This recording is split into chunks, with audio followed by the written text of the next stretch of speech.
At exactly 8:26 a.m., the boardroom on the 14th floor of Stratacor's downtown headquarters buzzed with the kind of forced energy that came from caffeine and insecurity.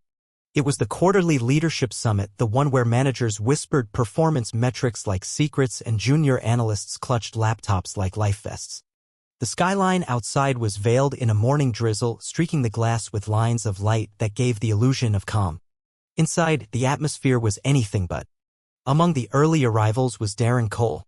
He was in his mid-40s, always wore navy suits that cost more than some interns made in a month, and had that smug, shoulder-forward posture that screamed upper management.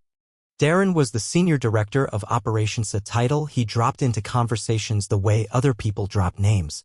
His reputation preceded him. Brilliant in spreadsheets, toxic in meetings. His favorite weapon was the backhanded joke. He leaned against the edge of the long marble conference table, barking orders at his assistant while cracking jokes with the finance VP. "Make sure the coffee isn't that bean water garbage this time," he said, loud enough for the room to hear. "Investors are dialing in. I want them awake, not in a coma." Then the boardroom door opened quietly without ceremony. A man stepped inside. He was tall, early 40s maybe, black, with clean-shaven cheeks and sharp eyes. He wore a charcoal suit, carried a leather folio, and moved like someone who knew exactly how much space he took. Upan didn't need to apologize for it. Darren didn't miss a beat. "Hey, you," he said, pointing casually like he was asking someone to fetch his dry cleaning. "Machine's out of pods. Be a team player and top me off, would you?" The room went still. Not the shocked kind of silence. The kind where people look around to see who's going to break first. The man paused, looked at Darren, and then replied in a voice that was calm but carried weight. "My name is Marcus Lane. I'm here for the executive review." Darren blinked, then barked a laugh. "Executive review?" he repeated. "Sure you're not looking for facilities? This is the executive floor, my man. Might be 2 flights too high." Some people chuckled. Most didn't. One HR rep near the projector looked like she might vomit. Marcus walked past Darren without a word and took a seat at the far end of the table, laying his folio down with the kind of grace that made the silence louder. Darren wasn't done. "I mean, come on," he added, gesturing to the room theatrically. "If you're here to shadow or clean up after, just say so. We've had enough surprises this quarter." "I'm with strategic oversight," Marcus replied evenly. "My name's in the briefing packet. Look under executive partnerships." It hit like a slow detonation. Darren opened his mouth, closed it, then forced a smile. "Well, I guess we're big on outreach these days," he said, but this time no one laughed. Marcus opened his folio and began reviewing notes as though Darren no longer existed. The CEO's assistant stepped in a few minutes later to announce a flight delay. A couple of executives were still en route. Darren, confident he had put the new guy in his place, dismissed Marcus from his attention span entirely. What he didn't know, what no one in that room knew, was that Marcus wasn't just there for the review. He was leading it. That Friday, Stratacor's first major post-merger strategy roundtable began. Marcus arrived early, as always. Today he wore a navy silk tie with his charcoal suit and carried only one thing, a binder labeled R&D optimization. No one questioned his seat at the table. At least not out loud. Darren swaggered in 5 minutes late, flashing the room his usual smirk and offering a flat joke about Mondays. He gave Marcus a passing glance, less condescending than before, but no more respectful. The meeting began. Emma Talbot, the interim COO, motioned toward a slide. "We're losing operational hours on multi-stage rollouts. How do we fix the gap without burning out our engineers?" The room fumbled around soft solutions and buzzwords until Marcus cleared his throat and spoke. "If we front-load QA with predictive deployment triggers," he said calmly, "we could cut revalidation time by 20%. It requires a timeline realignment, not extra headcount." The idea was sharp, actionable, based on real data from case studies. Emma leaned in, interested. But before she could respond, Darren leaned forward. "Interesting," he said, voice thick with sarcasm. "But this isn't a TED Talk. We're here for strategy, not dream journals." Marcus didn't flinch. He made a note in his binder. 2 seats down, a junior manager named Ryan Kim cleared his throat. "Actually, if we did move validation upstream, it might streamline our pilot phases." Like Marcus said, Darren's face lit up. Now that's what I'm talking about, he said. Ryan, draft that up into a one-pager by end of day. Great instincts. The exact same idea. Different voice. Different skin. Emma glanced at Marcus. So did others. He said nothing. Just closed his binder slowly. Later that day, in the hallway, Ryan walked up to Marcus, sheepish. Hey, I hope I didn't step on your idea. Marcus smiled faintly. Just make sure your brief includes the QA realignment. Otherwise, you'll be documenting failure. Ryan nodded and walked away in silence. By 3 p.m., Darren had forwarded Ryan's brief to the CTO with a glowing note and left Marcus off the thread. The next week, Marcus received no briefing packet for Friday's strategic planning session. Everyone else had the 43-page roadmap. His inbox? Empty. He flagged IT.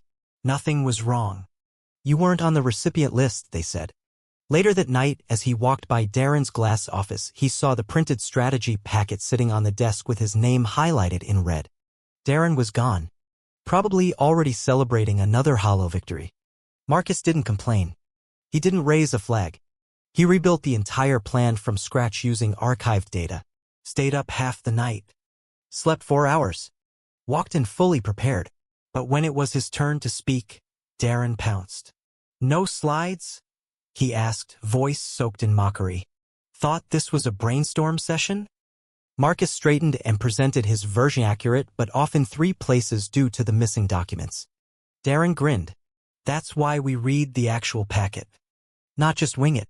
Emma said nothing. Later that day, Darren assigned Marcus a high-priority deliverable Wilshire project handoff due Friday. But Marcus noticed something strange. The shared drive listed the original deadline as the following Wednesday. He began to work. That evening, he overheard 2 managers chatting near the elevator. Darren changed the master deadline, moved it to Friday. Weird. They hadn't realized he was listening. It was a setup. Again. Marcus didn't complain. He opened his private document titled Obstruction Patterns Darren C. and made a new entry. He stayed up late and submitted the handoff by Friday, early and flawless. It included risk projections no one had asked for. Emma blinked at the depth. Where did you pull this? I assumed the packet wouldn't reach me, he said. So I built a flexible model. Darren said nothing. Marcus became a quiet enigma. Calm, composed, often ignored until someone needed brilliance under pressure. He never sought credit. That made people more uncomfortable than if he had.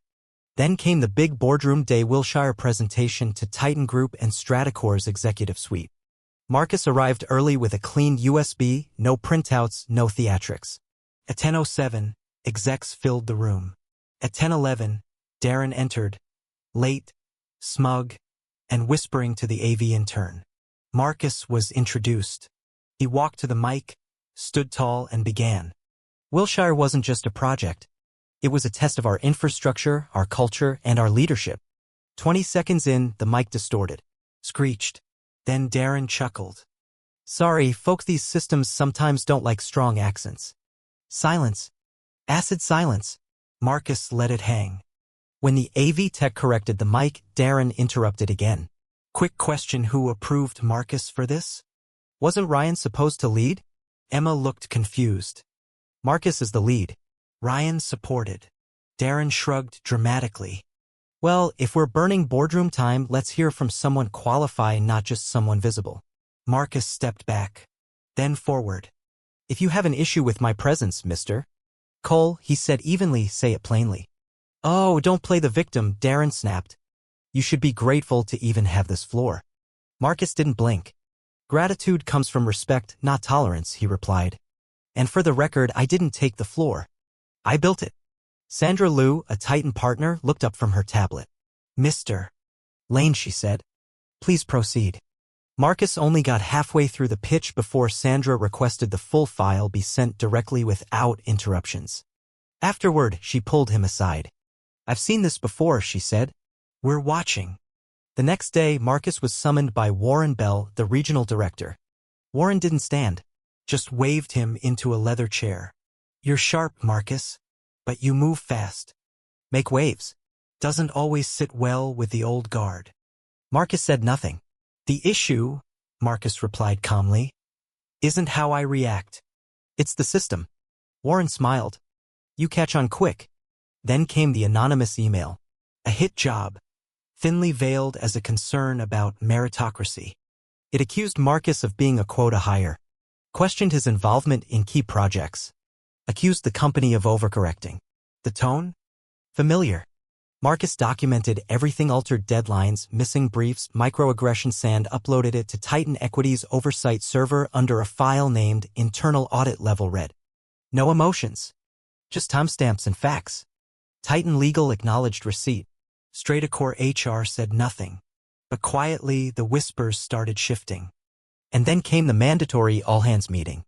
No agenda. Just Friday at 9 a.m. in the executive auditorium. Marcus sat in the back row, alone. Emma walked on stage flanked by two Titan partners. We are announcing new leadership for StrataCore's North American operations.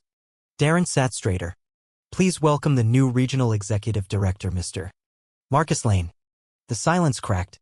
Marcus walked to the stage with no smile, no strut. Just calm certainty. This company has potential, he said. But potential means nothing if it protects mediocrity and punishes integrity. Darren didn't speak. He didn't have to. The system that once laughed at Marcus now answered to him. He immediately launched a full culture audit. Anonymous complaint packets distributed. Grievances sorted. Patterns exposed. 7 complaints named Cole D. Direct manipulation. Racial bias. Promotion obstruction. This is hearsay. Darren shouted. No, Emma replied. It's corroborated. By Monday, Darren was placed on indefinite suspension. His badge didn't scan at the elevator. Marcus sent an email that day titled Invitation to Return. It went to 7 former employees forced out under suspicious terms. All said yes. 3 months later, Bradley, now a shadow of himself, applied to Marcus's pilot program, Leadership Renewal. No perks, no title, just accountability. Do you believe people can change? Darren asked once during a break. Not if they're trying to become someone else, Marcus replied. But if they're trying to be better? Yes. And when the company celebrated its transformation, Marcus didn't speak. He let others. Because he knew this wasn't about being right. It was about making sure no one else had to fight that hard just to be seen. The end.